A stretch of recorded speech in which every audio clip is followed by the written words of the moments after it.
All right, good afternoon, and welcome to Live Impact News 13 News Now Plus. I am Janet Roach. I am in for Connor Reel this afternoon, and yes, it is Friday. On the earlier show, we gave a shout out to Friday. We have to do that again. Yes, we made it.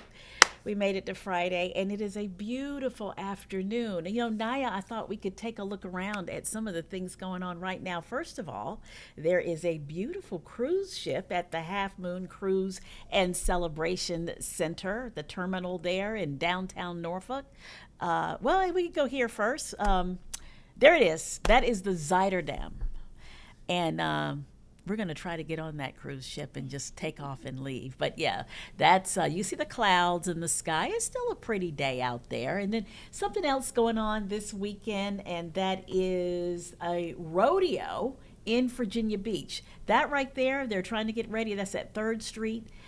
It is a rodeo, Bulls and Barrels Beach Rodeo is what they call it. It's happening Saturday and Sunday at 3rd Street on the beach, a one-of-a-kind, family-friendly event bringing traditional American rodeo to the ocean front. Cowboys and cowgirls from across the country, they are coming to compete right there on the beach. And it looks like they're watering down the sand. I guess the sand has to be pretty compact. They've been doing that. They've been doing that while. for a while. All right, we see the beautiful weather, and so now we bring in the beautiful Hunter Forrest to tell us more about what to expect this weekend and beyond. Hey, Hunter. Hey, Janet, how are you today? I am doing well. Good to see you again. Yes, it's Friday. It's Friday, and it's a beautiful Friday. Like you were saying, we're seeing some clouds out there right now. Yes. Could see an isolated shower, which of course we need. But I think most of us should be fine through much of the day. Partly sunny skies. Again, this evening should be looking good, but you may run into an isolated shower or sprinkle. But in terms of April, it's been hot all and cold. over the place. What's that Katy Perry song? 'Cause you're hot and you're cold. You're yes and you're... I don't know if I know that one. I know Roar. But, Janet, on your way home from work today, you got to put it on. Okay, I'll put it on. And then you'll think of April. Okay. Because we've been right around 50 degrees on the 8th. And then just the next week, we were in the 90s twice. 91, 92 degrees. You and Connor, yesterday, I believe, in the 4, were talking about how just the other day, these farms have been affected by frost because or a freeze because temperatures have gotten so low after we just hit... Yeah, some of the highs. farmers in the area are having a hard time. Yeah. Hard time, and we can understand why, because it's been so dry, and then just with the weather being kind of like all over the place, Right. hot, cold. Exactly. And barely any rainfall. Barely any rainfall. That's the big thing. That's the big thing. We've only picked up a little over a half an inch, and the bulk of that was from almost 20 days ago. Gosh, April 5th. April 5th. We've had 2 measurable days of rainfall, the 5th and the 19th. The 19th was barely anything. We got a little over half an inch on the 5th. So it's been very dry. It's been hot. So of course, our drought has gotten significantly worse over the last couple of weeks. Now, luckily, rain chances are finally back into the forecast, especially late Saturday night through Sunday morning into the early afternoon. That's our best shot of seeing some beneficial rainfall for much of the area. Heading into next week, rain chances still there, not super high, but at least there's a shot of seeing a bit more rain. Okay, yeah, we need it. We need it. Here's a look at the drought monitor, and you'll notice all of us here on the south side, eastern North Carolina, in a moderate drought, and a severe drought for everywhere else in that orangey color. So Eastern Shore, Richmond up through D.C., Roanoke, a severe drought. Areas in red down into North Carolina under an extreme drought. So zoom on in there, Roanoke Rapids, Rocky Mount, Raleigh right on the cusp of that extreme drought. Right, yeah. And they have some water restrictions already Yeah. in those areas. I was in North Carolina over the weekend, and they were talking about restrictions for like the Raleigh-Durham, Chapel Hill area. And the burn ban in Suffolk Yep, that's recently. another. So it's just not looking great for a lot of us here in Virginia, North Carolina. Luckily, we are going to see a bit more rain into the forecast. But as we take a look over towards Georgia and Florida, they are under southern Georgia, northern Florida, under the worst possible drought conditions you could get on the drought monitor, exceptional drought. And they've been seeing the consequences from that. Yeah. Those Yeah, wildfires. fires. It's been... We're going to hear more about that coming up a little bit later. Yes, it's been absolutely insane in that part of the country, unfortunately. But luckily, again, these parts will be seeing a bit more rain as well. Not enough where you're going to wipe out this drought, but any little bit helps, especially if you're seeing some wildfires. As we head into this weekend, Saturday, I think if you have to choose a day to enjoy, go outside, have fun, Saturday's the day to do it. Oh, good. Okay. So Upper we'll be able 70s. to play this weekend. Yeah, upper 70s, low 80s. Most of the day is dry. But as we get to Saturday evening, you could run into an isolated shower, but the bulk of the rain not coming until late Saturday night through Sunday morning. And how much rain are we expecting in that particular window? I mean, enough to make a difference? It'll help. It's not going to, wipe away the drought. We should see about 3 inches of rain in the month of April, a little over 3 inches. We've only seen about a half an inch, and we're just about a week away from it being finished. Yeah. But I think we could pick up a quarter to a half an inch, maybe up to an inch in a few spots, depending on where the heaviest of rain picks up. But I think the bulk between, up to around a half an inch, give or take. So helpful, but not. We need way more than that over the coming days and weeks. We do. But Sunday is a good day, Janet, if you are out all day Saturday. Okay. Because it's so nice out. Out running the streets. You're out running the streets. And then Sunday you wake up, it's going to be rainy, it's going to be cool. And that's going to last through the morning into the afternoon. Especially the afternoon, it's going to be more cloudy and cool in like the mid-50s. The 64 is for the morning. So temperatures are going to drop through the day. So, you know what? That's a great excuse to either A, put on a few good movies, maybe, order some good food, some pizza perhaps, maybe whip up something because run out to church, that's inside. Or run out to church, that as well.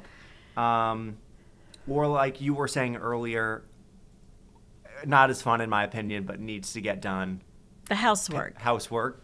Pay some bills. The laundry. Laundry. That's because you were running the streets all day on Saturday, so you didn't get any of that done. So now you got to do it on Sunday. And that needs to get done. So that'd be a great day for it, too. I'd rather watch a movie, but you do, unfortunately, have to pay bills. Maybe I'll do it while watching a movie. You could do that both. You could do both. You could do laundry while watching a movie and hang out. Yeah. You could vacuum. Okay. Now you can't vacuum. Turn up the TV really loud. Yeah, you're not gonna be able to hear it. You could put on the captions. Right? Is that what it's called? Yeah. I'm having a blank. Closed captions. Closed captions. Okay. That could work out for you. Here's a look at our satellite radar right now. We do have some showers out there, even a thunderstorm. Okay. Where is that? Near Williamsburg or what? Up towards Williamsburg, they're looking good, but just right off Gloucester, there's a shower. But around Muddy Cross, Longview, Bellevue, a bit of a good downpour in that area. But that's not something that's going to spread out. It's just kind of like some isolated showers. Yeah, it'll stay mostly like this. It could, go over Norfolk, could fall apart before it gets there, but at least we're seeing a little bit out there. But that's it for right now. But again, over the next couple of hours, you could see a few more of those. But off to the west, there's this cold front here that's going to eventually be moving into our direction through the weekend, bringing us some rain showers, maybe a couple thunderstorms. But the same system, or the system out here, brought some extreme severe weather to parts of Iowa, Missouri, Kansas, and especially Oklahoma last night. Enid, Oklahoma. Right. They were under a tornado emergency. Yeah, the damage is very extensive. It was absolutely insane, the damage that we were seeing from that tornado. And we were mentioning earlier this morning how it hit an Air Force base. Vance Air Force Base, which is closed until further notice. And that is because they're busy trying to restore water and power, after the storm. And there are some schools, I believe, on the base or right near the base that are closed as well. But then when you see the damage, clearly you have a lot of cleanup that some of these residents are going to be facing for months, Right. because the damage was so extensive, when you have absolutely nothing left in some cases. So, I mean, look at that. Wow. That has to be, what, a 5 or 4? The damage EF? that we were seeing, EF4, certainly a possibility. Could it be an EF5? I mean, when you have homes that are just completely taken off their slabs like that and you just have the slab left, And can't tell what was, Yeah. how big the home was, what was in it, because everything is just destroyed. Yeah. And And that's, yeah, the National Weather Service is going to have to go out there and take a look and survey all the damage, and then they'll eventually come up with a rating. But EF4, certainly a possibility. oh, definitely. So scary. And we know they prepare a lot in Oklahoma. This is not something that is new to them, but you know what? When you have a home and suddenly that's what's left of your home, that is very new and very scary. And we just feel for them out there as they try to recover. I do know that about 10 people were injured. We have not heard of any deaths, and we're praying that remains the case. But obviously, when you see that kind of damage, you're not surprised that there were some injuries involved. So at least 10 at this point. And I mean, when you look at this video right now, and you see the debris just being lofted into the air, in a moment like that, when it's live and you're watching it and you're seeing that debris lofted into the air, it's like that's someone's home right then and there, and someone's in there likely, and their livelihood is just being changed Completely for the rest of upended, their life. just turned upside down. Yeah. Now, some of the rain that we're expecting over the next few days, the showers, the isolated showers, this is more kind of rain, not very much severity to them. Yeah. We're not outlooked for any severe weather this weekend, luckily. The severe weather is actually, unfortunately, expected to stay out towards Oklahoma over the next couple of days, not just, again, today, Yeah, they don't need it. but tomorrow and even Sunday as well. So there are parts of Oklahoma, southern Oklahoma. This was in northern Oklahoma yesterday. So at least Enid and northern Oklahoma not expected to see severe weather today, but still Oklahoma, parts of Texas, Arkansas, under a level 3 threat for some severe weather. And as we take a look at tomorrow, the severe weather area goes back up to parts of central and northern Oklahoma where Enid was. If I zoom on in here, I believe it's right around this area. Yep, there's Enid right there, under a level 3 for tomorrow. And they were under a level 3 yesterday when that tornado hit. So hopefully they'll luck out and not see any severe weather. I'll check what the tornado outlook is. So at least luckily Saturday, the tornado outlook isn't very high for that part of Oklahoma or the state. Okay, good. Level 2%, level 1. So I think the main threat is just going to be more wind and hail, which still is very damaging, but at least that tornado threat is lower for that area. Okay. But as we take a look back here, like Janet was saying, we're really not expecting much in the way of severe weather. Could we see a thunderstorm or two? Certainly, but really not expecting severe weather. So as we head into this evening, Late afternoon, again, a pop-up shower possible, which would be great. But I think most of us should stay dry. But if you have any Friday evening plans, Friday night plans, you're heading out to dinner, you could see a shower or two. By Saturday morning, it's a nice start to the day, mid to upper 50s, a mix of sun and clouds. It's a nice start to the weekend. Here we are getting into the afternoon, 2:45. It's warm, low 80s. Cooler closer to the coast with an onshore flow. Maybe a pop-up shower or sprinkle through the late afternoon and evening. I think most of us should be fine. But the bulk of the rain doesn't come until, late Saturday into Sunday morning. Okay, late Saturday into Sunday morning, which is a good time for it to come because it's overnight. Right. Not many people out. Exactly. And a pretty good shower, which we need so Right. desperately. Yeah, So exactly. desperately. I think Taylor Stephenson did a piece the other day where it was the worst drought conditions in, I think she said 30 years or 20 or 30 years. I can't quite remember, so don't quote me on that. But so that's amazing, and so we're lucky that we haven't gotten to water restrictions at this point. And this weekend is probably going to help. Certainly going to help. It's not going to get rid of the drought, unfortunately, but it will move us in the right direction. You're right, absolutely. So that's all we can ask for at this point. But waking up Sunday morning, this is 7:30. It's cool, it's rainy, mid to low 60s. And then by the early afternoon, we still will see a few showers, especially in the south side, eastern North Carolina. But by 3, 4 o'clock, we start to clear out. It's cloudy, it's cool, mid to low 50s. All righty. Well, Hunter, thank you. I hope you have a nice weekend. Well, thank you, Janet. Yes, enjoy it. And we You as always well. love having you here. You know I'm that. happy to be here. Okay, we're going to go to break. We'll be back in a moment.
Caroline Levitt is holding a media briefing.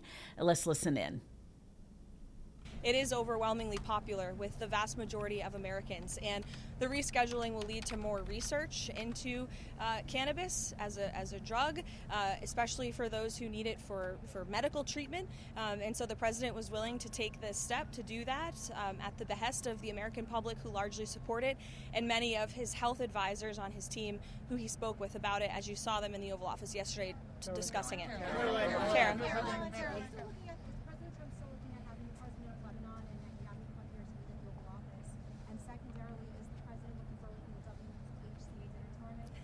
Yes, so we did have representatives from both Israel and Lebanon here. There was another extension of that ceasefire, which is another win for the world, for the United States, and again is evidence of President Trump and his team doing a tremendous job at negotiating for peace all across the globe. So we're very grateful to both Israel and Lebanon for choosing to work together and continuing these conversations, and we hope that there will be a day where we welcome the leaders of both countries. And yes, as for tomorrow night, I hope that we will see all of you there. I know the President is very much looking forward to it. I think it's quite fitting that in our nation's 250th year, the most transparent and accessible president will be attending the White House Correspondents' Dinner for the first time, and his speech will be very entertaining. That is what I will tell you, so everyone should tune in. And then finally, on a personal matter, this will likely be my last gaggle for some time. As you can see, I'm about ready to have a baby any minute, so I will see you guys very soon. I know you'll be in very good hands with my team here at the White House, and I know all of you have the president's phone number personally, so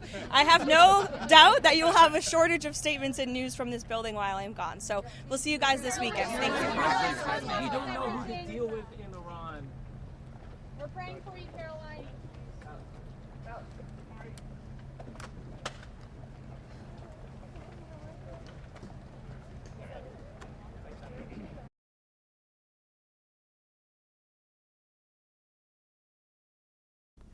All right, so we caught the tail end of Caroline Levitt's briefing to reporters, and she made a bit of personal news at the end, saying that that's going to be her last gaggle for some time because she is getting ready to have a baby at any time now. So she mentioned that. We wish her well. We did hear her talk about the representatives from Israel and Lebanon being in D.C. We know that there was a ceasefire between Lebanon and Israel. That ceasefire was extended. And we will see how long that holds and whether or not they will be able to come up with some sort of peace talks and whether or not the White House will be able to broker that. And she also mentioned the recategorization of marijuana to a Schedule 3 drug. That's something that the president did recently, went from a Schedule 1 to a Schedule 3, which should open up more opportunities for research and possible medicinal use of marijuana, lessening some of the restrictions. And Caroline Levitt mentioned that tomorrow night, President Trump will attend a Washington Correspondents' Dinner. That is an annual event. She said that his speech will be very entertaining. It is an event where you kind of poke fun at the president, and the president pokes fun back, and we know he's good at doing that. So that's going on tomorrow night for many of the correspondents across the country, and particularly in the DC area. All right, really quickly, want to go to the Pentagon, because one of the biggest stories happening today was Pete Hegseth talking about the war in Iran, giving a briefing, talking a lot about that blockade that we've heard about at the Strait of Hormuz. So let's listen in to some of what he had to say. Military results in just weeks. Korea, Vietnam, Iraq, Afghanistan, as the president has pointed out, all took years, decades. Vague missions, shifting sands, little to show for it. Operation Epic Fury has been laser focused from the very start, as I've said to all of you. Clear mission objectives, and ultimately Iran will not have a nuclear weapon. It's a bold and dangerous mission, a gift to the world, historic, courtesy of a bold and historic president. That mission continues today, in this new phase, as Iran has an important choice, a chance to make a deal, a good deal, a wise deal. As part of that effort, the United States has imposed an ironclad blockade that grows more powerful by the day. From the Gulf of Oman to the open oceans, our Navy is enforcing this blockade without hesitation or apology. Now, as usual, there's a lot of false information out there. I'll say this, every ship that the U.S. believes meets our criteria, either Iranian ships or to and from Iranian ports, has been turned around. As of this morning, 34 total. Non-Iranian vessels are allowed to transit, and many have, including overnight.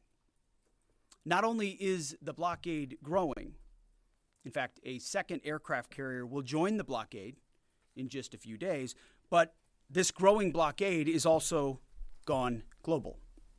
Just this week, we seized 2 Iranian Dark Fleet ships in the Indo-Pacific region that had left Iranian ports before the blockade went into effect. They thought they'd made it out just in time. They did not. We seized their sanctioned ships, and we will seize more. Our blockade is growing and going global. America's military is unmatched, projecting power, denying passage to adversaries, and protecting our interest at the time and place of our choosing. No one sails from the Strait of Hormuz to anywhere in the world without the permission of the United States Navy. To the regime in Tehran, the blockade is tightening by the hour. We are in control, nothing in, nothing out. Iran's battered military, the IRGC specifically, has been reduced to a gang of pirates with a flag. They cloak their aggression in slogans, but the world now sees them for what they are, criminals on the high seas. They don't control anything. They're acting like pirates, acting like terrorists. They're the ones who lay indiscriminate mines, who shoot at random ships, who killed 45,000 of their own people, innocent protesters, in the course of weeks. Their own people. They are the bad actors. The vessels that the Iranians seized in recent days, a couple of them, they're not American ships. They're not Israeli ships. They're just random ships that drove where they drove their little speedboats up to and shot at those ships with AK-47s. Anyone with a speedboat, a gun, and the wrong intentions can do that. They know that we, the United States of America, control the flow of global shipping, and we know that they know. Their real navy is at the bottom of the Arabian Gulf. It's worth saying again, for 47 years, Iran has been at war with America, killing our citizens, our soldiers, and our allies, while previous administrations looked the other way. The real endless war is the war that Iran has waged on us for 47 years. President Trump is the only president with the guts and moral clarity to finally do something about it. I see it every day behind closed doors. President Trump's fortitude is unshakable, and his mission is crystal clear. All right, Secretary of Defense Pete Hegseth talking from the Pentagon earlier today about Operation Epic Fury, saying that it is delivering a decisive military result, talking a lot about the blockade at the Strait of Hormuz and saying that it is growing and tightening by the hour. We're in control, he said, nothing in, nothing out. He did mention that a carrier will also be joining the blockade in the coming days. We don't know if that is a Norfolk-based carrier. We know that the Ford is out there, USS Gerald R. Ford, on one of the longest deployments since the Vietnam War.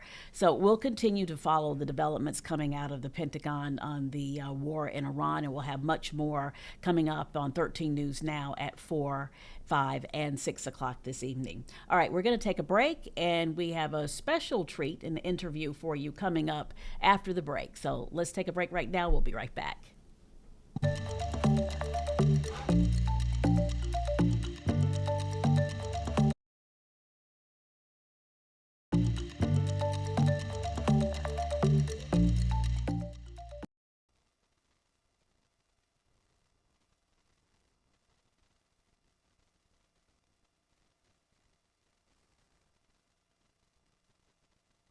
Testing 1 2 3 1 2 3.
All right, welcome back to Live Impact News, and I'm very excited about our next guest. I'm going to bring her in. Her name is Sophia Nelson, best-selling author, political analyst. You've seen her on CNN, MS Now, C-SPAN. The list just goes on and on and on and on. And she has a new book called Redefining Freedom: Thoughts of Bridging Divides and Renewing the American Promise at 250.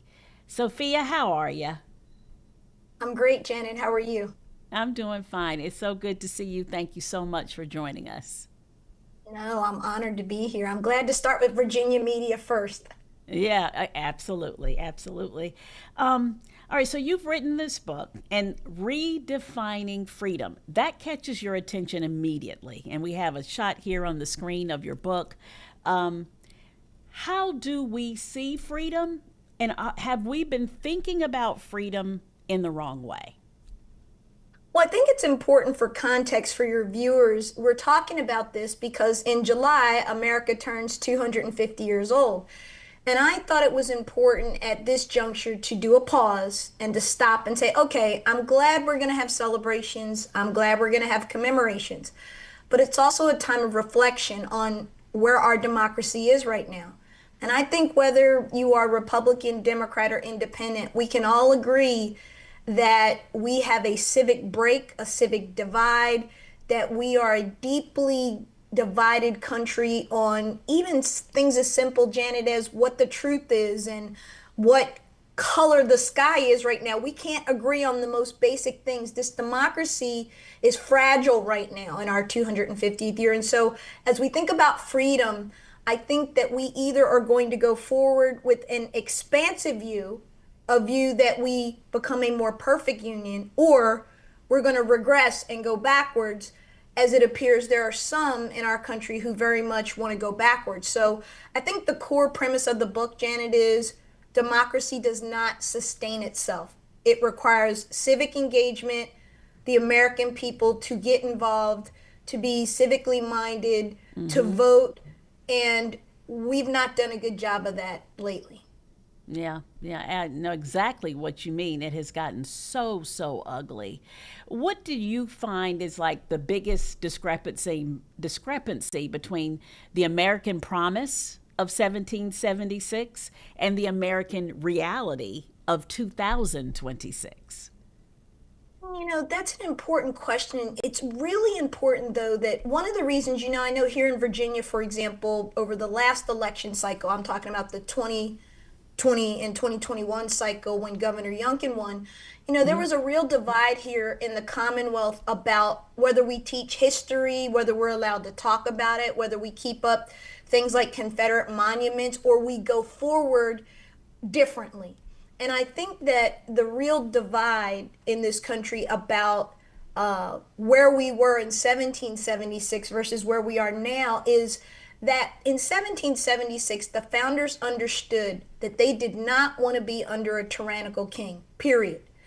And if I had Thomas Jefferson on this podcast with us and John Adams That would be and great. Ben Franklin, it would be great, right? But if I had and Franklin, Jefferson, and Adams here, and they were writing the Declaration of Independence, they would say, Sophia, we know slavery's wrong. We know we should get rid of it. But if we do, the South isn't going to come along with us. So we're going to make an awful compromise, and we're going to have this institution go on well into the 1860s until Lincoln becomes president. And then what happens is the country pivots and it goes forward in a better direction. And what I'm saying is the promise of 1776, and we should keep this in front of us always, long after you and I are gone, is that we become a more perfect union, that we right the wrongs, that we do better, that we become more inclusive, not less inclusive, that we become a greater nation, not a lesser one, that we become a better partner in NATO and in Europe and across the globe, not one that shrinks back and becomes an isolationist. So I think that promise is still there, and I'm saying time to renew it, time to, as Jefferson said, refresh that tree of liberty, and to go forward better, more knowledgeable, wiser, as a group of citizens who actually, we don't always have to get along, Janet. We don't always have to agree. Right. That's not America. But we can be civil and decent to one another, and we don't have to destroy one another, and we don't have to be hateful to one another. And that's my biggest worry right now, because a democracy, particularly a democratic republic, cannot sustain itself if there isn't civic engagement by the citizenry, and if the citizenry is deeply divided and at one another in tribes. It just doesn't work. Yeah, and that's what we see so much on social media, and we can talk about that. But also this, concept of people believing that their freedom is being taken away as they are seeing others gain more freedom. How did that come about? Again, that's tribalism, right? And that's not America. I mean, although, again, I'll go back to the beginning, because I think how we start something is usually how we finish it or how we end up with it. And I think America has done a really good job at reinventing herself over and over. And this notion of freedom that Jefferson writes about in the Declaration, he says they're God-given rights that come not from man and not from government, but from God. Freedom, the right to life, the right to liberty, the right to pursue happiness, right? Those things come from God. They're inalienable. But the reality is that if I see freedom only as what's good for Sophia, and you see it as only what's good for Janet, that means that we leave out our neighbors, our friends, our colleagues, our communities, and that's not freedom. Freedom in America, the reason it has thrived for 250 years is because it's collective, because it is about we the people. It is about what is best for the greatest number of us. That doesn't mean that we leave out the least among us. Jesus would argue with that one. And as a Christian, I think there's an ethos there that really was built into our framing. Not that it was a Christian framing, but that it was a framing of a moral and virtuous government, as John Adams said, that would value freedom for me, freedom for you, freedom for all of us, and that the Bill of Rights is what you really have to go to, right, Janet? You go to those 10 amendments, the first Bill of Rights, and the first 10 amendments, rather, and you look at them, and the first one is what? Freedom of the press, freedom of religion, freedom of speech. The second one is the right to keep and bear arms. And you can go down and see that they're individual liberties, but they're also for everyone to share in. Yeah.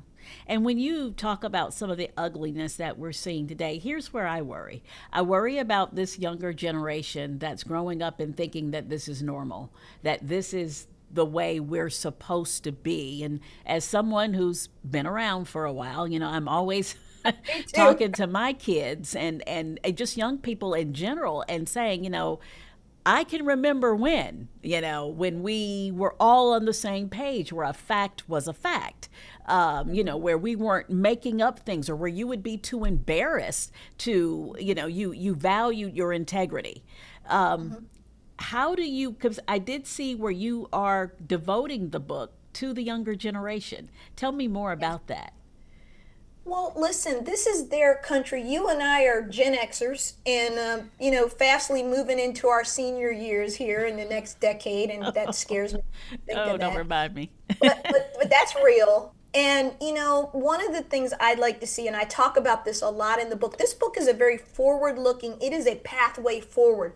It's not a lamentation of everything that's broken. It is a spotlight on these are the things that aren't working. These are the guardrails that have fallen, and we need to put the wheels back on and we need to move forward.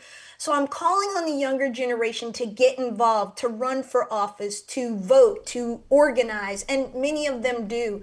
But they've got to want this. They've got to want a country, Janet, where the President of the United States, members of Congress, senators, governors, when they speak with civility and decency and accountability. Presidents don't call female reporters piggies. Presidents don't demean reporters and call them stupid and dumb and throw them out the Oval Office when they ask a question out. Like, no president has ever done that. Not even Richard Nixon at his lowest moments did that. He had the decency to resign or his party was going to remove him. And my point is that we've gotten into a place now because of our phones, because of our very short attention spans. Janet, you have kids, you know this is true. Block, delete, ignore, ghost. That's the language of their generation. They even cut family members off now. We are going to find ourselves in a very difficult crisis as a country if the next generation of leadership resolves foreign policy conflict or domestic policy conflict with arguments, threats, and violence and menacing talk. That's not the way you do this. And we see that increasingly. We have isolated ourselves from the rest of the world. Our allies no longer like us at all and are very vocal about it. Canada just went off today about that and decided that they're not going to trade anymore with American businesses. That is massively huge when you think about the relationship we've enjoyed with Canada up to this point. And so what I'm saying is this social media culture we live in, Janet, this phone culture that we know from every study on mental health is not good for our kids, is also not good for us. And so I'm trying to call on the next generation to adapt that, yes, you do have phones, you do have technology. That's okay. But don't let that be the heartbeat of your life. Don't deal with people like they're on the other end of a device. Deal with people in their humanity and treat them accordingly the way you want to be treated. I think we need to get back to some good old-fashioned basic civics, manners, respect, decency, and conversation, not texting and actually talking to one another. Yeah, and there are so many studies out there that say that when people get away from social media, their mental health improves, that, Instagram, people feeling more depressed when they're comparing themselves to what they're seeing in these pictures. And I mean, it just goes on and on and on. So, I wish there was a way we could do like a social media purge. I would tell everybody, direct everybody to a Georgetown University study that just dropped literally last week. They paid people over a period of 3 months to stay off of social media. And the results were astounding, Janet. Just in 2 weeks, not 2 months, not 2 years, people's mental health got better. They slept better. They weren't agitated. There was less ADHD if they had it. What does that tell you about the beautiful way we were built as humans, that we need connection? President Bush was on the Today Show the other day talking. Jenna had all the presidents, the living presidents, on to talk about the 250th. And President Bush talked about his and Michelle Obama's special relationship and how much they love each other and passing each other candy. And he couldn't believe how it went viral. He didn't even know what that was. And he said, his grandkids are telling him, you went viral, Pop. And he's like, I did what? And he's like, because I handed her a piece of candy. He said, people are starved for just that kind of decency between a white Republican conservative man and a more liberal African American woman. he's like, and we are friends and we do like each other. We don't have to agree, but we can be kind to one another. And so I think we need to see more of that. And I think when we do, I think our civic discourse will get better. I think you will find that people will want to run for office again, Janet. They will want to get involved without being afraid of the destructive cost of being in public office. Yeah. And I think you're touching on why this American promise that we strive for cannot be achieved by policy and law alone. It's going to take a lot more than that. I fully agree. It's we, the people of the United States, in order to form a more perfect union. Think of the way they opened the Constitution. They didn't say we, the government. They didn't say we, the social media devices. They said we, the people. And they understood that it was going to take people to right the wrongs of how this country started. This country started in an amazing way, but it started half slave. And that remnant of that is still with us. To avoid it, to not talk about it, to not deal with the effects of it is wrong. And so I think the more we can talk, the more we can be open, the more we can share, whether you're conservative or liberal or in the middle, we have to learn to respect each other's point of view again without destroying one another. It's very distressing, and we've seen this just recently, and I'll bring this up with the horrible death of former Lieutenant Governor Justin Fairfax, and him taking his wife's life. Yes. That was a long. I want to say this carefully. Justin was not in a good place for a really long time, and he simmered. He was stuck. He felt ill-treated in the public square, and he never turned that corner, Janet. And although at the end of the day, his choices were his own, and he made horrible choices at the very end, horrible. Yeah. My heart breaks for the kids and for both families, but most of all for Dr. Serena Fairfax, whose life was taken She's a from beautiful her. person. Yes, in an act of horrific domestic violence, something I never would have thought Justin was capable of. But I bring him up to underscore my point that in the public square, when we set out to do opposition research on our fellow opponents, when we decide we're going to dig up something in somebody's life, whether it was 30 years ago or 3 weeks ago, and then we're going to wait to drop it, and then we're going to not think about the cost to not just that person and other people, but to their children and their spouses. And it's a calculated move where we literally hire private detectives. This is true, by the way, what I'm telling you. It's called opposition research. And we dig up as much dirt as we can on people, and then we release it strategically to destroy them so that our guy can win. That's a broken system. That is not a healthy system. That is not the way this should be. Yes, I'm accountable. If I put my name on a ballot, I am accountable for, I'm putting myself out there and saying I'm a good person. I'm somebody that I think you can trust to do good things. But that doesn't mean I'm not a human being that's flawed. It doesn't mean that if I've been in a 30-year marriage, that what if I had a lapse in my marriage one time and then my spouse forgave me and we've been happy for 25 years? Do you have a right to know that I had a lapse in year 2 and use that to destroy me and my family when we're good? I don't think that's right. And I think we need to think about that. And we need to think about wanting good people to run for office and wanting flawed people to run for office, because we are all flawed. We are all And I flawed. and I watched this thing, and again, I want to be unequivocal in my language. What Justin did was horrific. It was vile. I'm still very emotional about it because, as you know, I spoke to him the week that this happened, a couple days before. And where I'm mortified is that there were better choices to make. But I also know that I spoke to this man pretty much every week for the last number of years, me and others trying to encourage, and he was just destroyed by this. And one of the last things he said to me before he took his own life and that of his wife was that he was owed an apology. He wanted his life back. People had destroyed him. And he never got over that. And that is not something I ever want to see happen to anybody in public life again. Whether they're my opponent or not, or on the other side, that's just not how we should treat people. If somebody has something bad in their past, Janet, the better thing to do is that the political parties need to vet those candidates before they put their name on the ballot, right? And so if you've got something out there that's bad, we're going to tell you, you probably shouldn't run for this office because you've got this thing hanging out and it will come out. And that's a better way to do this, where we kind of pre-vet in the political parties or in the primaries versus this awful thing that we do to people. And we destroy families, not just the politician. You destroy wives and children and husbands and children. And it's not okay.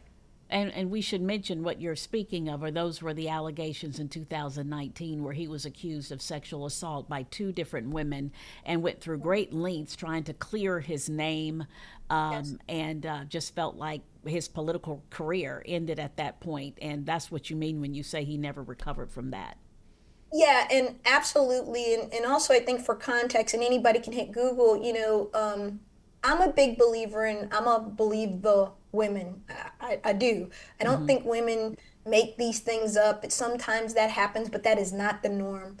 But I think what we have to do is offer some form of due process in our civic life, in the public square. Because now, Janet, you're a journalist, I'm a journalist. You've had training, I've had training. We've been doing this a long time.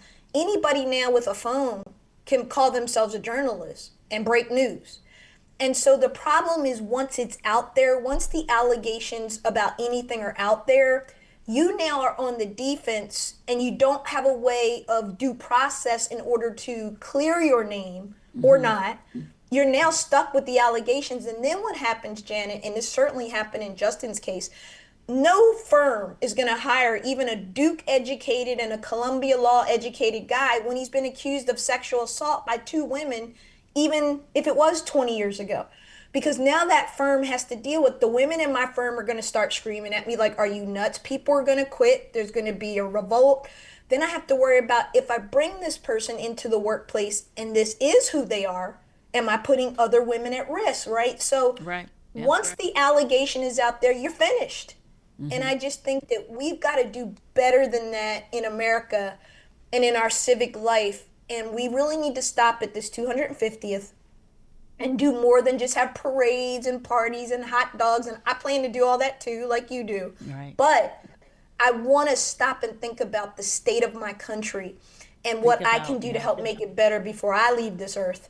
And that's why I wanted to dedicate this to the young people. And I'm going to get with them on the college campuses. I'm going to talk all around the country about this because I want them to win. I want them to make this country better and greater long after you and I no longer walk this earth. And you've got great-great-grandchildren running around, and I've got great-great-nieces and nephews running around.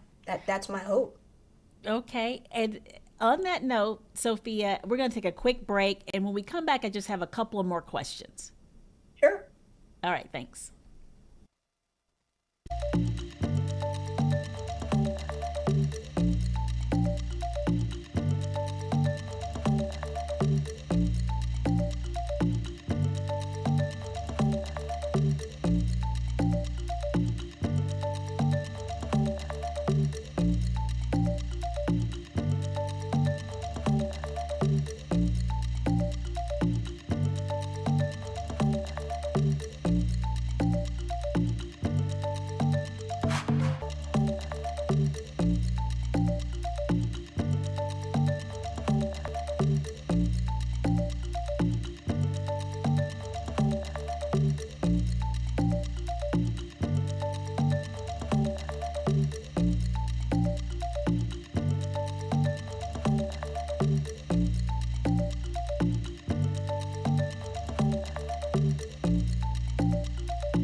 All right, welcome back to Live Impact News. We are having a great discussion with best-selling author Sophia Nelson. She is here talking about her new book, Redefining Freedom: Thoughts of Bridging Divides and Renewing the American Promise at 250.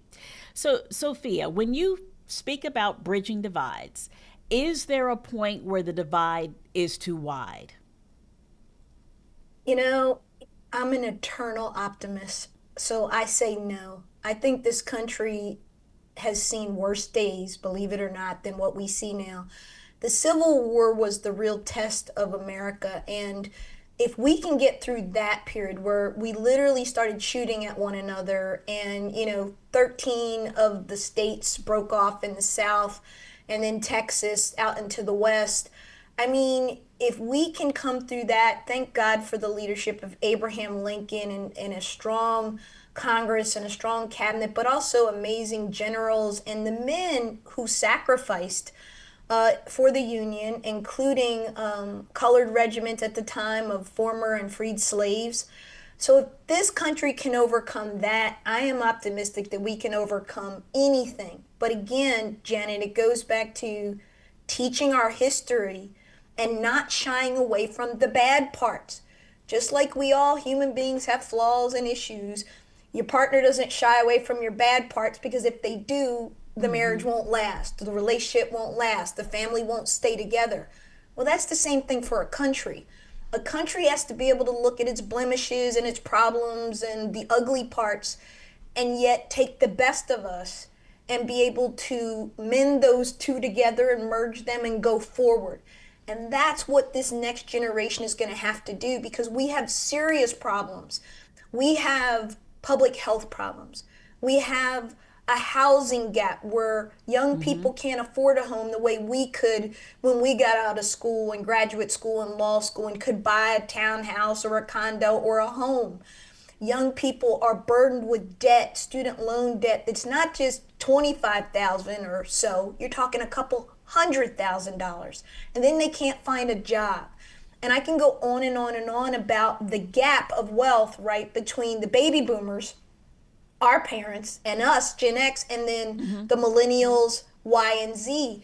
And that gap gets wider. Not to mention the nation is carrying more debt in the trillions than it's ever had before. So, their future is going to be a difficult one. They're going to have to make some hard choices. And we know that the gap between wealthy and the working class, now working poor, because there are people that have two jobs, Janet, and they can't make ends meet. They can barely put food on the table. And so that gap continues to widen, and that means more social safety programs are going to have to be implemented by the government. And you see what I mean? There's this tension, like what's too far, what's not enough. Right. The generation that comes after us, we have done a terrible thing to them and left them. And it's not Gen X, because the truth is, and let me just go on my rant here for a moment about the baby boomers. They don't want to leave office. They're dying in office. Another congressman died the other day in office instead of retiring at 80 years old. And, you've got a generation of politicians in the Senate and the House that have been there 20, 30 plus years, and they won't leave.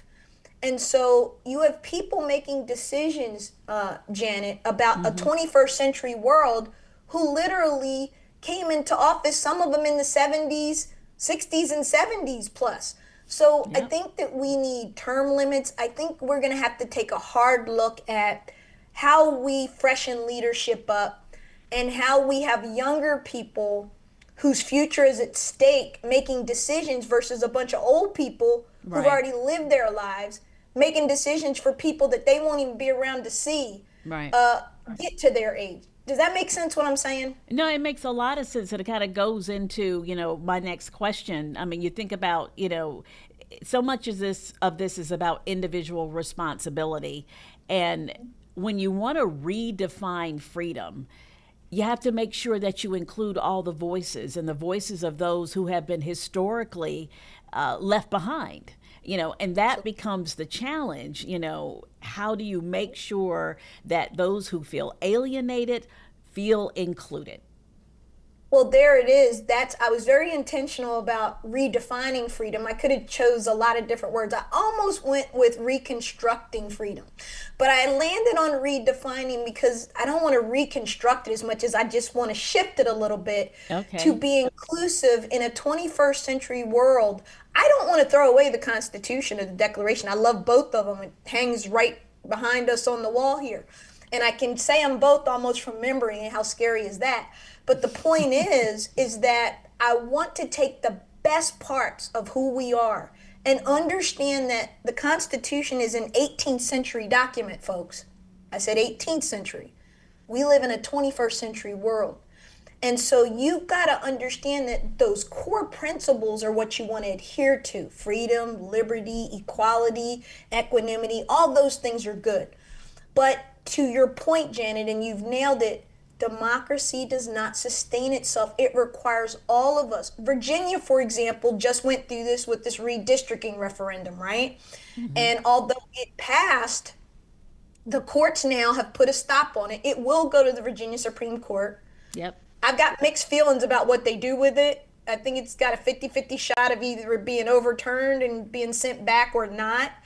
But I think the point is that, the number of Virginians that participated in the voting, the turnout was lower than I hoped it would be. I was hoping it would be a huge turnout and that Virginians would really let their voice be heard, whether it was pro or con. I didn't care as long as the people spoke, and they did.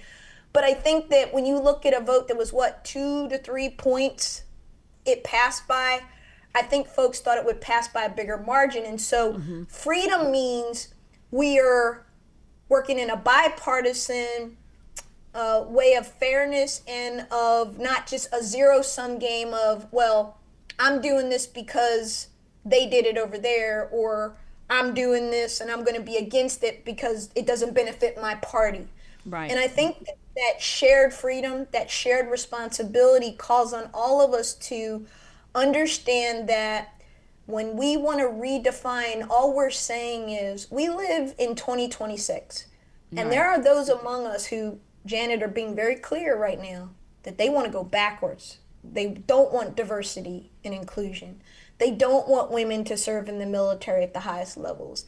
They don't want equal pay for equal work. I could go on and on and on, and that's going backwards. Why on God's earth would we go backwards after all the hard-fought civil rights gains that were fought for women and people of color in this country? Why would we want to undo that and start over? Recording stopped. That's crazy. Absolutely. Sophia, thank you so much. And I have a Generation Z person here in the studio. She is our producer, handling things right now. And she is so inspired by your words. She was telling me during the break, Naya, now you can put yourself on camera. She's being shy. There she is. Hey All there, right. young lady. That's wonderful. Make sure you get an audio book or an ebook, because the hardcover's a little pricey, but I'll make sure we get you some down at the studio. I'll have them send some. Okay. Thank you so much. And it comes out, the 28th, right? Yes, big pub day. You'll see me all over your TV. You'll get tired of looking at me, but that's good. And but I'm excited. Recording in progress. Janet, that's a good thing. I like that. Okay. Thank you so much. Sophia, I hope you have a good weekend. Yeah, and send me the clip so I can share it on social media. Okay. All right, we'll do. Okay. Bye-bye. All right, bye-bye. All right, Sophia Nelson. Again, that book, Redefining Freedom, Thoughts of Bridging Divides and Renewing the American Promise at 250. We're going to take a break. We'll be right back.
All right, welcome back to Live Impact News, 13 News Now Plus. We want to move on to another issue that we've been following for the last several weeks, and that involves, we had the two mass shootings at the ocean front, unfortunately, where several people were hurt, and that led to a curfew, an all-ages curfew. 9:30 happened last weekend, and it was supposed to happen again tonight. However, a judge ruled against that. A number of businesses filed suit against the city, saying that this is too detrimental to their business when you take everybody off the ocean front for a certain section of the ocean front at 9:30. So that is an issue that we have been following. We know that this weekend they're having a Take Back the Ocean Front event, and that's going to involve several businesses putting out some promotions to try to get people to come to their businesses, like discounts and things like that. But want to play the sound from Kevin Martingale. He is the attorney who represented those businesses that successfully sued the city. Let's listen to what he said about this entire case. Happening tomorrow night, is that right? That's right. The judge entered a temporary restraining order that prevents any enforcement of this particular version of the ordinance. It's always possible that the city council will have an emergency meeting and try to do something different, and they're entitled to make that effort. But what I'm hoping is that we've brought some focus to this in the many hours we've been in court today, and they realized that this was just a bad idea. This is not the right fix for the problems that they're having at the ocean front. You can't have a 2-mile long, 2-block wide zone where there's no free speech rights. You can't walk around. You can't engage in freedom of assembly. Some of the definitions in it are extremely vague. The ordinance was really just a mess, and so we're really relieved that the judge came to the result that we were looking for. Obviously this is a success for you. Can you just talk about all those people out there who are really upset about this curfew and what this could mean for them? Yeah, I've actually not heard a single person speak in favor of this curfew. People were shocked. And I think that being told that you can't even leave your hotel to walk around or to ride a bike, as I often do from my home on the north end, I couldn't even ride a bike along the boardwalk or Atlantic Avenue or go out to restaurants that I normally frequent. The whole thing seemed crazy to us.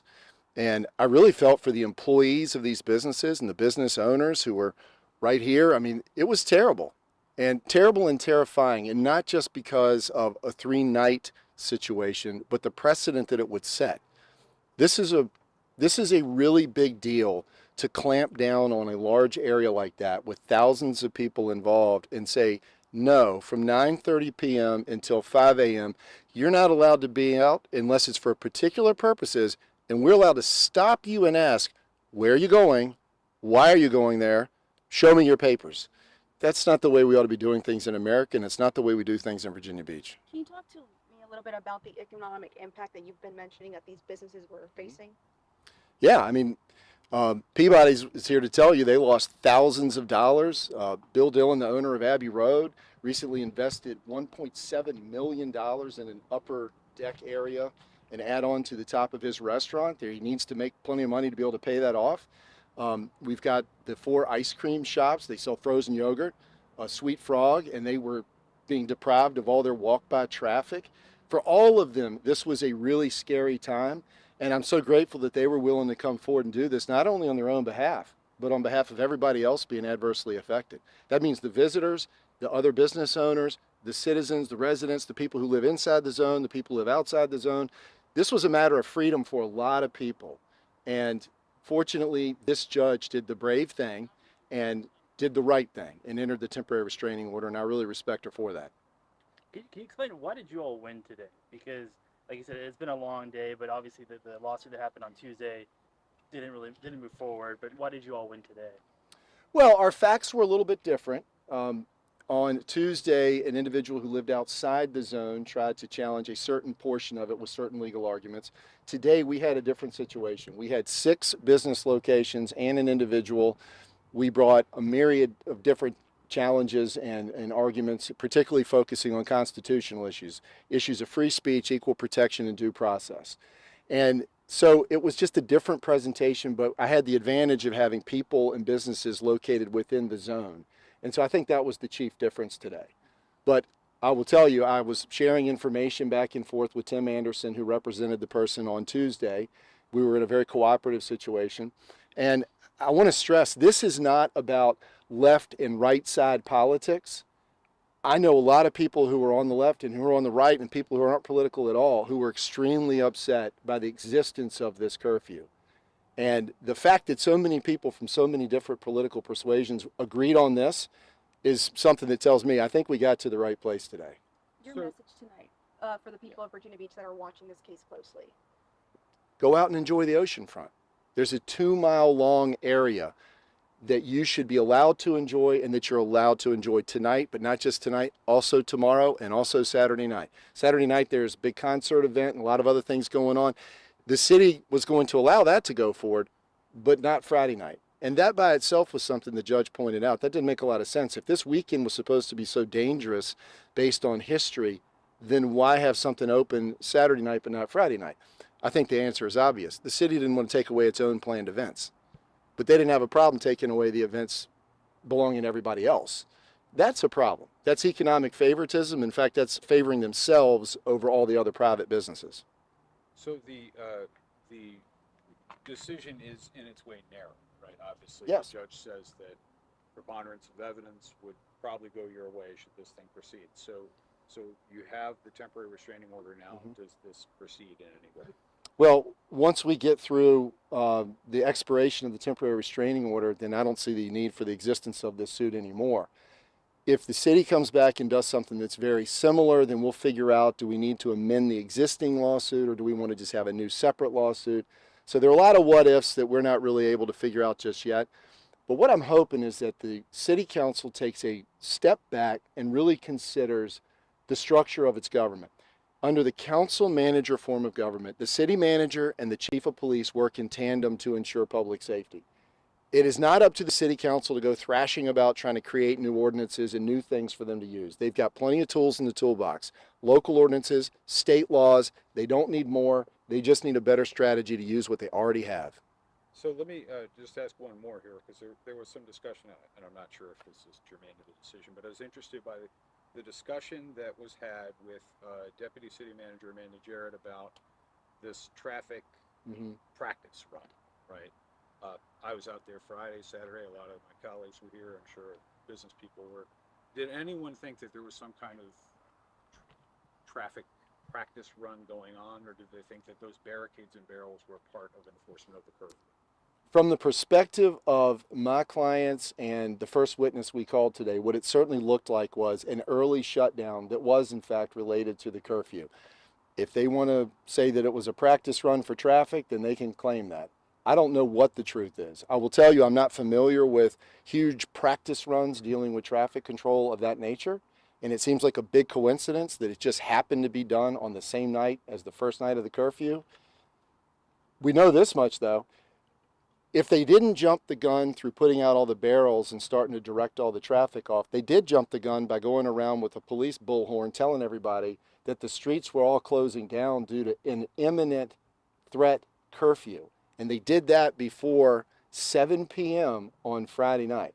So they can do the traffic practice excuse if they want to, but that doesn't explain what the police went around blaring from a bullhorn. I think that they jumped the gun and they started doing it early. So, but the explanation the city would put forward is that those announcements were for the juvenile curfew for unaccompanied minors, but as I understand it, as you're explaining, that was not clear to the public. It wasn't clear to the public because they never said juvenile, they never said minor, they never said unaccompanied or any of those words. What they were going around announcing, apparently, according to the testimony, was there was an imminent threat curfew. Please clear the streets. And they did it at or before 7 p.m. for a 9:30 curfew. Somebody please make that make sense. Sir, thank you so much for your time. I appreciate it. Thanks. Kevin Martingale, pretty clear, and he is on the winning side of this issue as they sued the city of Virginia Beach to do away with that all ages curfew. Had they lost, then tonight folks would have to be off the ocean front by 9:30 p.m. That is no longer an issue, not happening. You heard him mention some of the businesses that he represented: Sweet Frog, Abbey Road Pub and Restaurant, Peabody, some other restaurants, all of them saying that they lost quite a bit of money last weekend when the curfew was in effect. Not in effect anymore, but of course, we're hoping that things run smoothly at the ocean front this weekend. There are a lot of different things going on, and we just hope that everybody can go out there and have a good time. All right, we're gonna take a quick break, and when we come back, a really special interview, someone you're going to be very proud of. Stick with us.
Hello, can you hear me?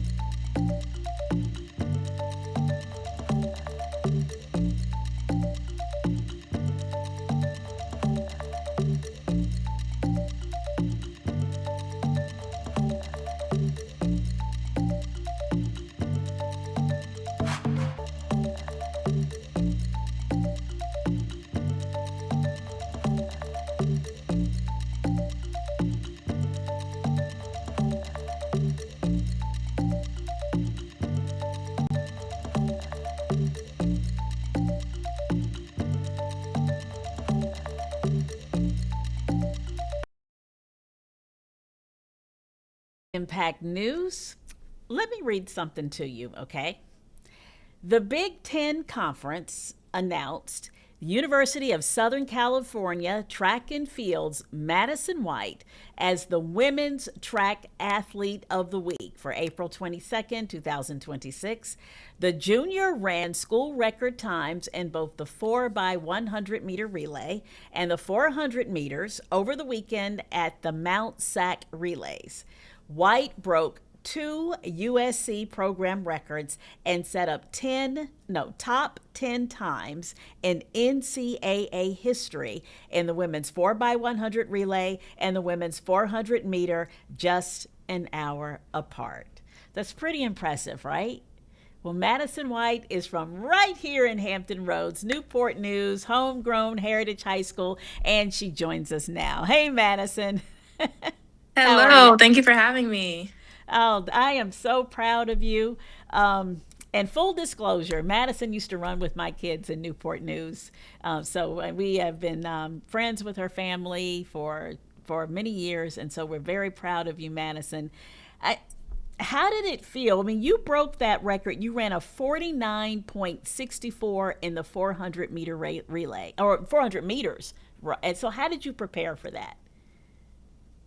I think everything in practice has just been connecting properly, and I knew I was prepared. It was just more of a confidence thing.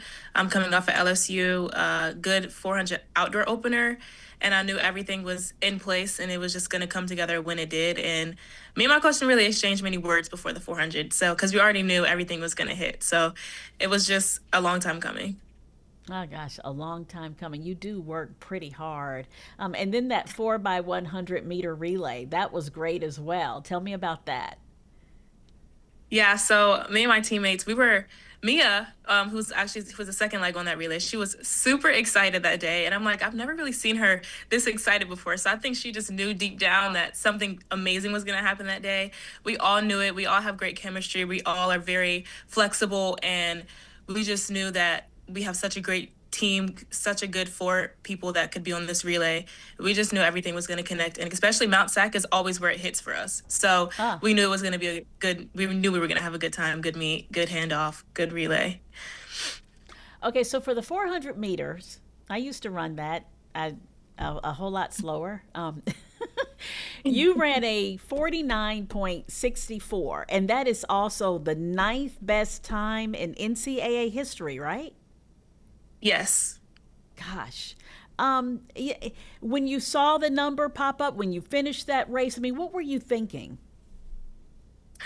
Me personally, I watched the clock the whole home stretch. If I can see the clock, I'm gonna be looking at the clock.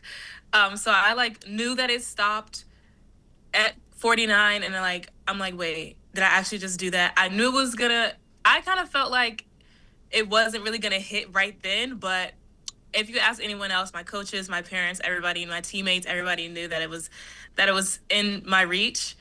And it just felt like so surreal, but it also just kind of felt like I did it before, like it just felt normal. So this time last year, what were your times like? I remember at Mount Sac last year, maybe 51, I want to say, but I'm Mm-hmm. not sure. So nothing like sub 50. Not even, I don't think it was even mid 50 points. So this is honestly huge growth. Yeah. Yeah. Did you think you would get down that low? I mean, obviously that was your goal. Yeah, I mean, it's been instilled in me since I got to college that I would be able to run something like that. So it was just a matter of time before it actually came to fruition. Like I think it was just me growing up, me getting my confidence, me being okay with how the 400 feels. First of all, it's really painful. So I think it was a matter of all those factors into it. And I think now I'm just like, wait, I knew everybody was right. Okay. You're at a great school, so you have to balance the studies as well as the practice. What is your practice routine like? um, as in like, how does practice go, or Yeah, like I mean, like a I day in my imagine life you or something? practice every day. Is it like two a days or three, or how does that work? Yeah, well, it's Monday, Tuesday, Wednesday, then off day is Thursday, and then Friday. And if we don't have a meet, then we practice on Saturday. And then we lift Monday, Wednesday, Friday. But practice is right before weights. So after practice, we head right down to weights. We're already warm. We're already basically tired, depending on the day, where our workout was super hard. So we have to go down and lift heavy. So that's a struggle, but we get through. We know it's going to be worth it in the end. Yeah, it certainly is worth it. Going back to your younger days, so you used to run with the East End Flyers. That's where I met you. And that's an Yes. AAU track team, and then Heritage High School. How do you look back at those moments in terms of how it helped you become what you are today? I think back then it was really just about finding what was for me. And I think I feel like it was a little bit more fun back then, mainly because I was so naive on like what the sport actually was and like what I could do, where it could take me. And it was just kind of like character building, just getting me used to what is out there. And then like high school at Heritage, it was just amazing there.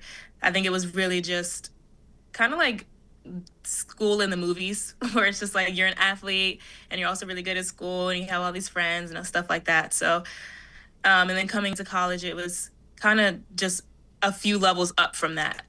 But I think I adjusted pretty well. And I think everything that I've done before this prepared me, and everyone that I had in my circle prepared me for it as well. Oh, wonderful, wonderful. I mean, and you love it out there, I understand. Yeah, you're going to come back to the East Coast? I'm not sure that I will. Oh I'm trying to get all no. y'all to come out here with me. Oh, okay. All right. Well, we're certainly willing to visit. What do you see? You know, you're a junior now, so you got one more year. What's next? Tell me, because I know that Olympics is probably somewhere in The your Olympics, future. yes, in 2 years in LA, so that's super exciting. Okay. As far as that, I'm not sure. I can't believe I'm a senior and like the semester is almost over in like 2 weeks. So the fact that I'm a Mm-hmm. senior very soon is crazy. I feel like I just got here, but um, definitely finish on my degree and I just see where everything takes me, see what times I can run, see what there is to offer. Yeah. So you think you might do professional, running professionally? Yeah, that's in the air for sure. Yeah, Okay, that is wonderful. So let us know when you come back and visit Hampton Roads, you know, so we of can give you course. a shout out. Of course. Thank you. Okay, thank you so much, Madison. Madison White from Newport News, a junior at the University of Southern California. Congratulations on all of your success. We're proud of you back here at home. Amazing. Thank you so much. Thank you for having me. Absolutely. Thank you. I used to run track. I was never that fast, but you know, some people have it and some people don't. That's okay. What about you, Naya? Did you run No, track? No. I am not a runner. I can't run whatsoever. No. She I did ran. dance. Okay, you did dance. I mean, I ran. I was okay. My sister was really great though. She ran about a 51 in the 400. So, and she ran maybe 1 year at the University of North Carolina. But anyway, we try. Okay, we're gonna take a break, right? Take a break, and we'll be back in a moment.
All right, welcome back to Live Impact News. Let's go out to Ohio. We're going to Franklin County, where there is a trial going on, a murder trial that a lot of the nation is watching.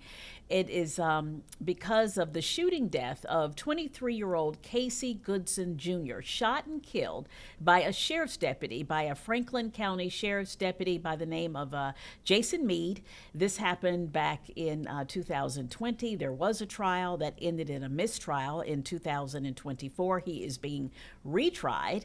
Prosecutors have already done opening statements, as well as the defense, and they're starting to call witnesses. The prosecution expected to call about 35 people to the stand. So let's listen in to some of that trial going on in Franklin County, Ohio. Did he live with you? He did.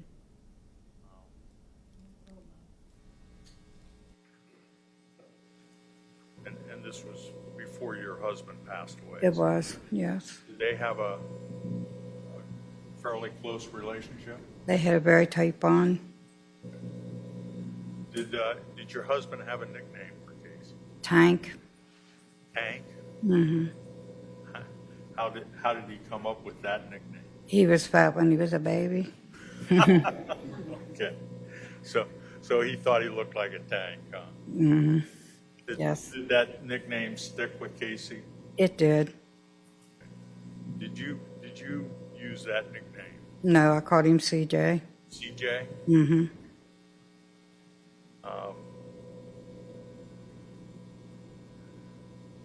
On December 4th, 2020, was Casey working? He was. Where was he working? At the Gap warehouse. And did he have,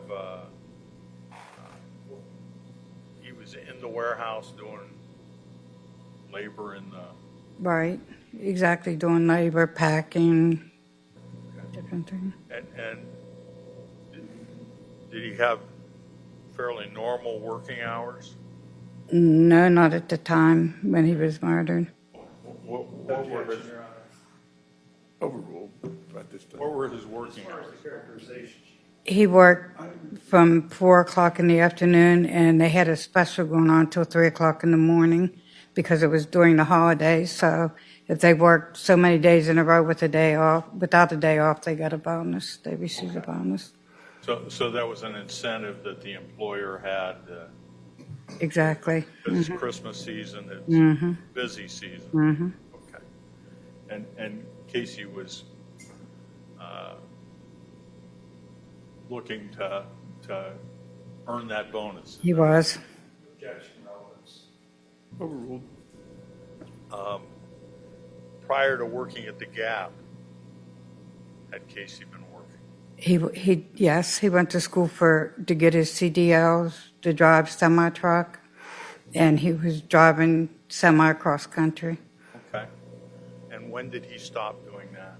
He stopped doing that. He came home for Christmas, and his mother was pregnant, and she had twins early, so he stayed there to help out with that. Okay. And what year was that? 2020. 2000. I'm sorry. 2020, it was 2020, yeah, when he first came home. Or it was 2019, because the twins are born in December 2019. December of 2019. Mm-hmm.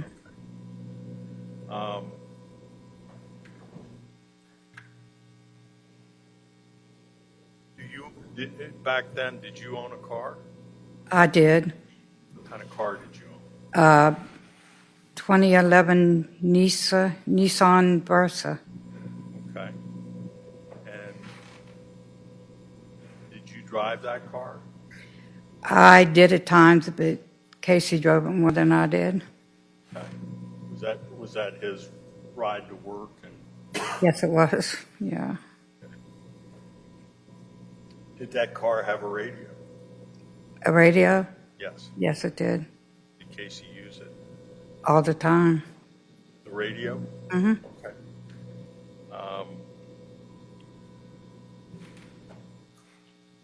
Tell me about how you locked the car. Did it have a push-button lock? It did on the inside of the car, but you couldn't, to lock the driver's door, you had to use the key. Okay. Now the cars are keyless and stuff. I'm still adjusting to that. Want to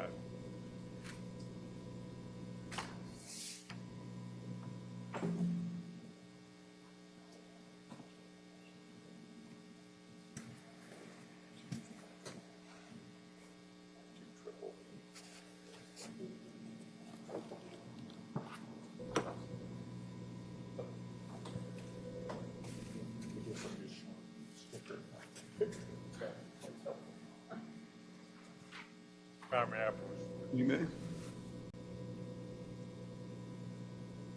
Now I'm going to show you what has been marked as State's Exhibit 2 Triple V, as in Okay. Victor.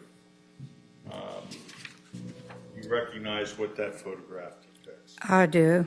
What does that photograph depict? It's Casey's keychain with my car key on it and with the door key. Okay. Which one's your car key? This one, Down here, it looks like. by Mickey Mouse. I was going to say, it looks like there's a little Mickey Mouse there. It's down by Mickey Mouse. Okay. Carmen, may I publish this? You may.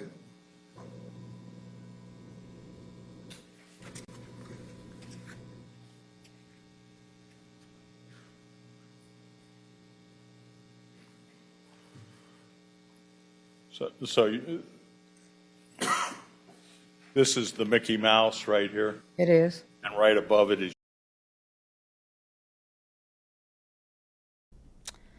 All right, so you were listening to a little bit of that trial going on in Ohio. That was a woman obviously related to Casey Goodson Jr., and he was the young man who was shot and killed by the sheriff's deputy.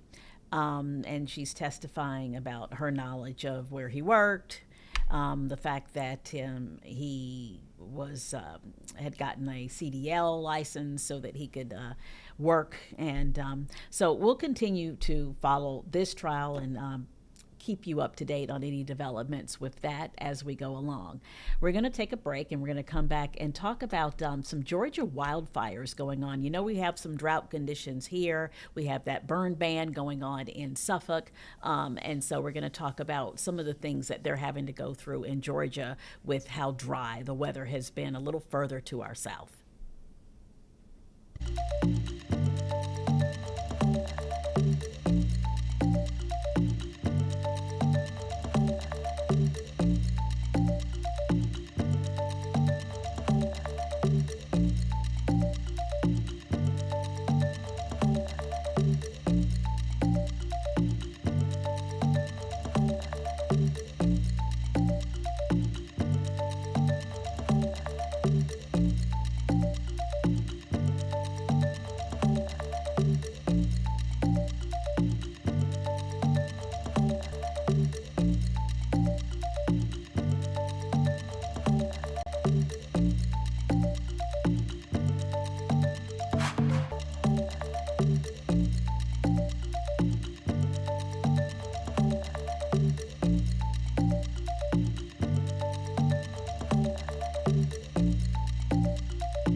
And welcome back. Wildfires are burning in Georgia and Florida, and so far they have destroyed nearly 100 homes. They have threatened more residences as I speak. There have been some forced evacuations. So a little while ago, the governor of Georgia held a news conference. Let's listen in.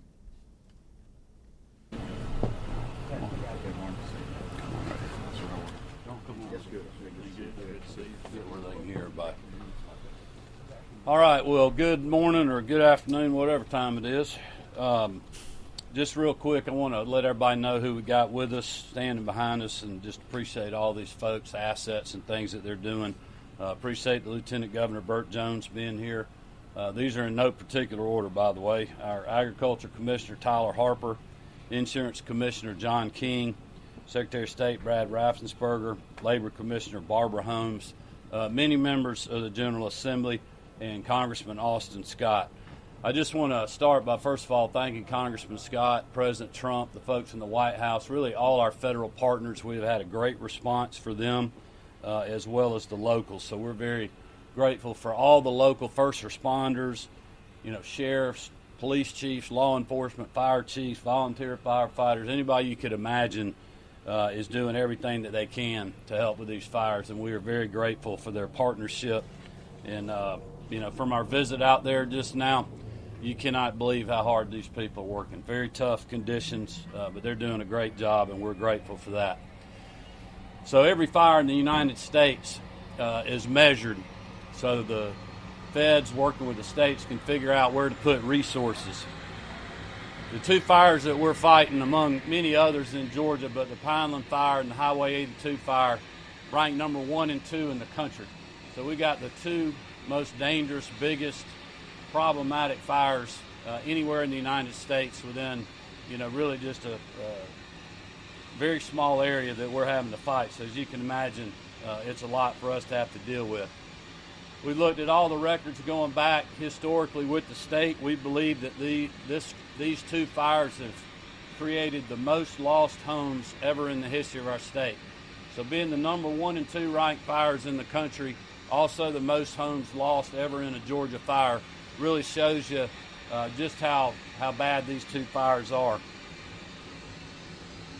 We just to update on the Highway 82 fire, which is in Brantley County. It started Monday, April the 20th. A little over 7,500 acres burned. That fire is 15% contained. We believe it was started by a balloon landing on a power line causing an arc that created the fire. As of right now, there's been 87 homes or structures lost to that fire.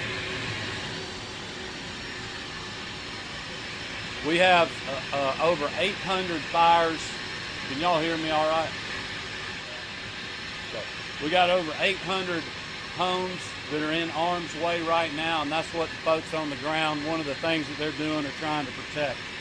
The Pineland Road fire, over 31,000 acres. It's 10% contained. There's been 35 homes lost, and there's about 160 homes that are in harm's way. So we've got a total of 38,873 acres that have been burned or are burning between just these two fires. Unfortunately, fire activity, we'll hold this up.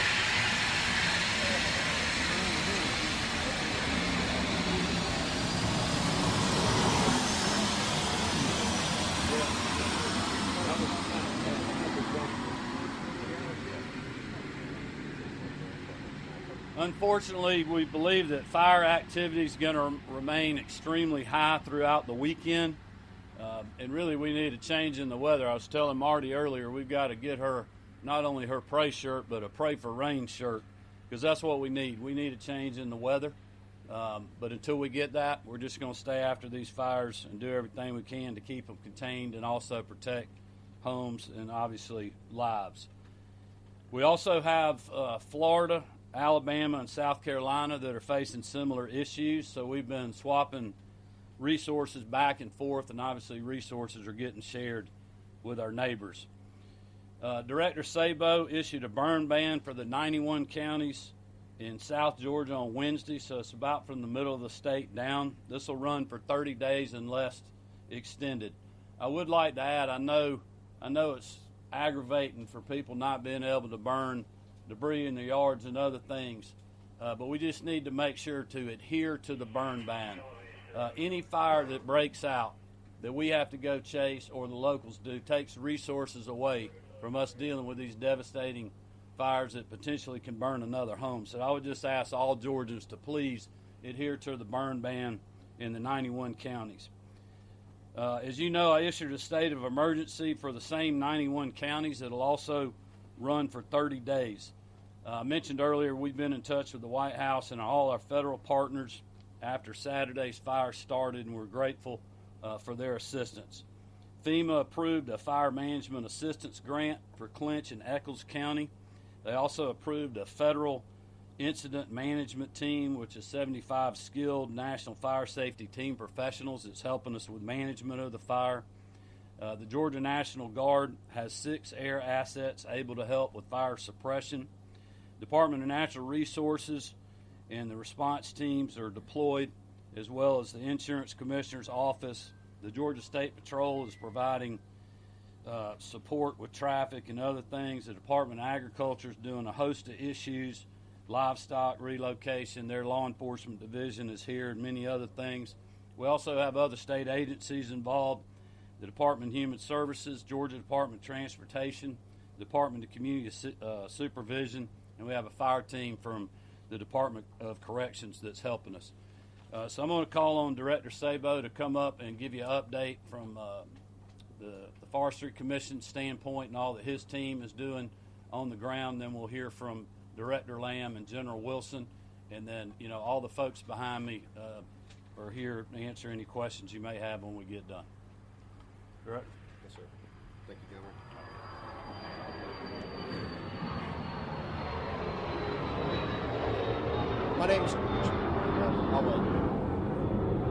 My name's Johnny Sabo. I'm the director for the Georgia Forestry Commission. First, I just want to say our thoughts are with the families and communities that's been impacted.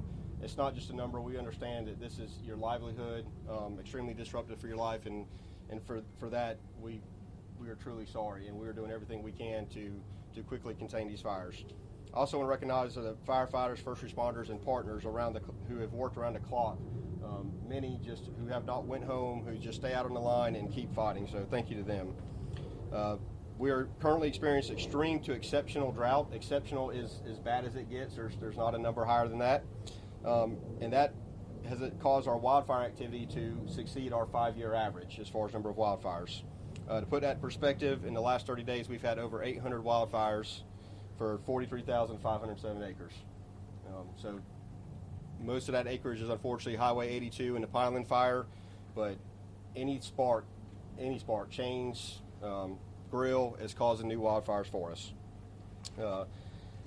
As the governor mentioned today, the Brantley County is the most significant home loss we have ever experienced in the state from a single wildfire. We've received a lot of questions on what have we done to prepare for this, so I'd like to address that for just a moment. And the situation is serious, but for everybody to understand, we have been trending in this direction for a long time with the lack of rain, drought, fire conditions. Also, Hurricane Helene, the fuel loading that we have seen, that is absolutely playing a part in the Pineland Fire with the increased fuel loading on the ground. And although we've been actively preparing for these fire seasons, there's no way to predict where a wildfire is going to start. Annually, our pre-suppression efforts, we put in enough lines, the Georgia Forestry Commission does, to circumnavigate the globe. So on top of that, we have put in over 4,000 lines in the Helene area before these fires started to give ourselves a place to make a stand before a fire starts. We also have a very robust prescribed fire program. That is how we play offense in Georgia to prepare before a wildfire starts and have healthy forests. 1.4 million acres of healthy prescribed fire this year. And any of those areas that are burned, that gives us defensible space in these catastrophic times. All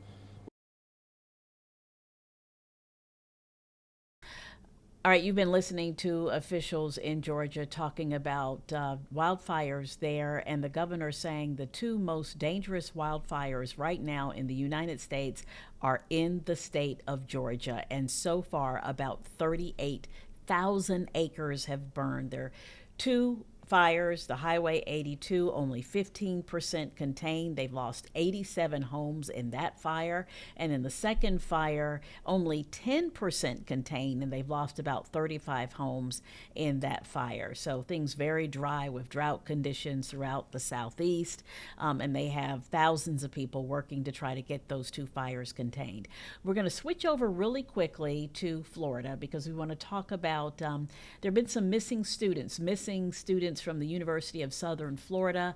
They held a news conference about that today. Let's listen to a little bit of what they have discovered in that case.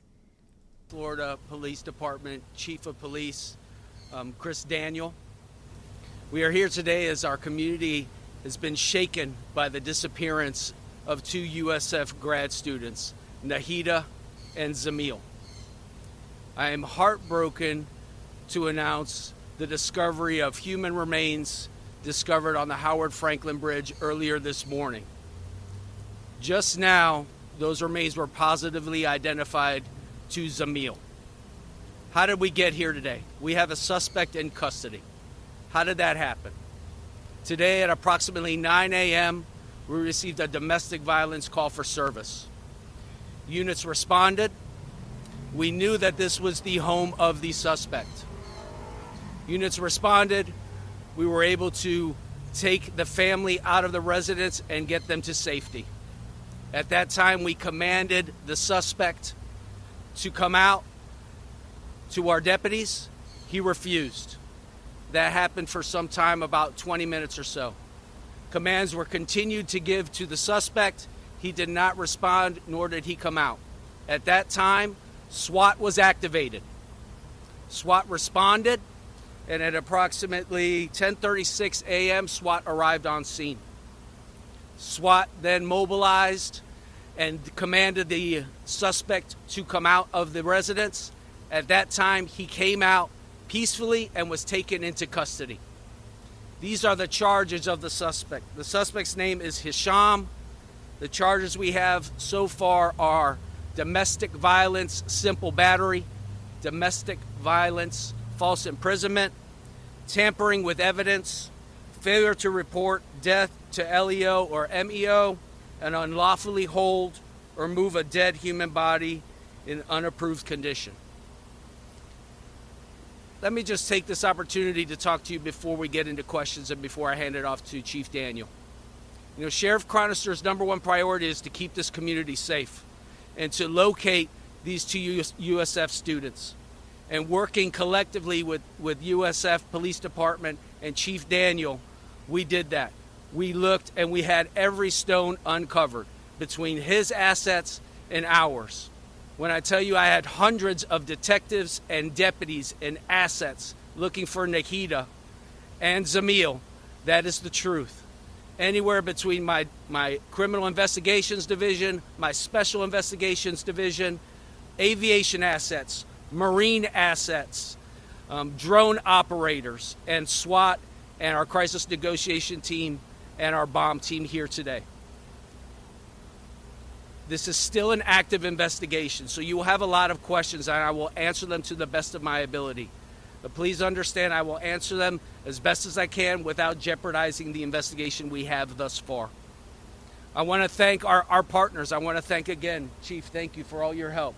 The USF Police Department, the Pinellas County Sheriff's Office, the Clearwater Police Department. Everybody came together in this community, in this Bay Area. All right, some terrible news out of Florida. The official there, the sheriff, announcing that they have found the remains of one of the missing students, one of the University of Southern Florida grad students. Two were missing. A suspect is in custody. They were able to get him into custody after a domestic violence call. So just a sad and unfortunate situation in Florida. And we'll continue to follow that story. Well, that's it for Live Impact News. We thank you for watching, and make sure you tune in for 13 News Now at 4 o'clock. I'm Janet Roach. Have a good weekend.